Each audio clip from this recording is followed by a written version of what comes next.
अस्सलाम वालेकुम व्यूअर्स, कैसे हैं आप सब। जी ये आज मैंने बहुत ही खूबसूरत मेकअप किया है और बहुत इजी तरीके से किया है। ठीक है जी, आजकल ये मेकअप बहुत चल रहा है और बहुत इजी तरीका है। इसको प्लीज़ ज़रूर ट्राई कीजिएगा। आप घर पे सैलून जैसा मेकअप आराम से कर सकते हैं। ठीक है जी। और ये देखें, मॉडल भी माशाल्लाह मेरी बहुत प्यारी हैं। ये मैंने आईब्रोज़ की शेपिंग के लिए शेड उठाया है, आप ये देख सकते हैं। और मुझे जो है ना आईब्रोज़ ज़्यादा ब्लैक नहीं पसंद, बहुत ज़्यादा शार्प लुक आ जाता है, तो मैं इसलिए लाइट लाइट जो आईब्रोज़ बना रही हूँ। तो बहुत ज़्यादा मैं नहीं आईब्रोज़ पे वो शेड लगा रही हूँ। और ये देख लीजिए, मैंने फाउंडेशन लिया है। आप फाउंडेशन भी ले सकते हैं और स्टिक भी अप्लाई कर सकते हैं, जो आपके पास अवेलेबल हो।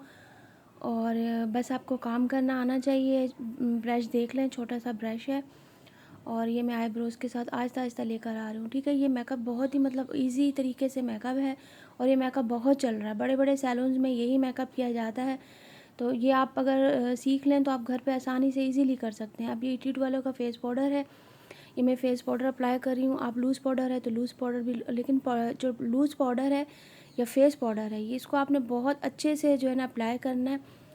और उसके बाद बेशक बाद में डस्ट आउट कर दें, लेकिन आपने लगाना पाउडर अच्छे भर के। अभी मैंने ब्राउन एक्वा लिया है। अब ब्राउन एक्वा का ये है कि आपने इसको क्रीज़ लाइन तक लेके जाना है, जहाँ तक क्रीज़ लाइन है। ये देख लें इनकी क्रीज़ लाइन कहाँ तक है। मैंने ब्रश को गीला किया और देखें ये मैंने अप्लाई कर दिया आई के ऊपर। अब मैंने ब्रश लिया है, ब्रश का साइज़ आप देख लें और लाइट सा कलर से फिर आपको जो लाइन क्रीज़ लाइन के ऊपर है, पूरा शेड आपने ब्लेंड नहीं करना।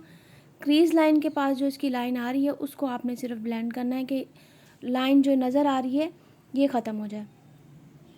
लाइट से कलर से जी है मैंने इसकी ब्लेंडिंग की है। अंडर आई के नीचे भी लाजमी आप ब्लेंडिंग किया करें, उससे आईज़ जो है वो खुली हुई और अच्छी खूबसूरत लगती है। तो मैंने वही पिंक सा शेड लिया है और अंडर आई के नीचे भी मैंने लगा दिया।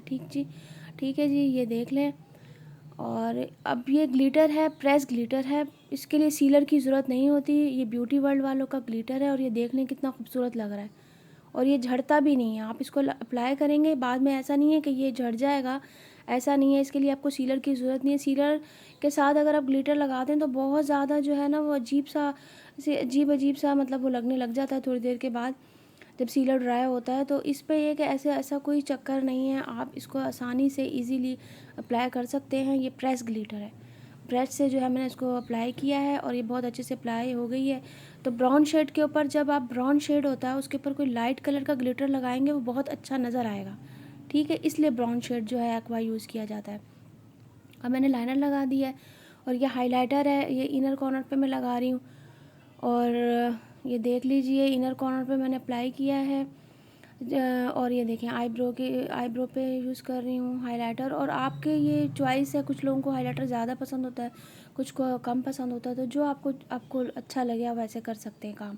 ज़रूरी नहीं है कि जो आपको नज़र आ रहा हो आपने वैसे ही करना है। और मेकअप का ये है कि जितना आप प्रैक्टिस करेंगे उतना आपका हाथ साफ़ होगा और बहुत अच्छे से कर सकेंगे। ठीक है जी, ये मैंने लैशेज़ अप्लाई कर ली है। ये सिंपल सा है, देखें आपके सामने 3 मिनट में ये मेकअप हो गया। कोई मैंने वीडियो फास्ट भी नहीं की है। और एक शेड लगाया था ब्राउन, उसके ऊपर मैंने ग्लिटर अप्लाई की है। ब्राउन शेड आपको अप्लाई करना है, उसके ऊपर जब ग्लिटर अप्लाई करेंगे लाइट कलर की तो वो बहुत अच्छे से नज़र आएगा। अब ये देखें इनर पे मैं थोड़ा थोड़ा लाइनर से फिनिशिंग दे रही हूँ ताकि खाली खाली सी जगह ना लगे आई की।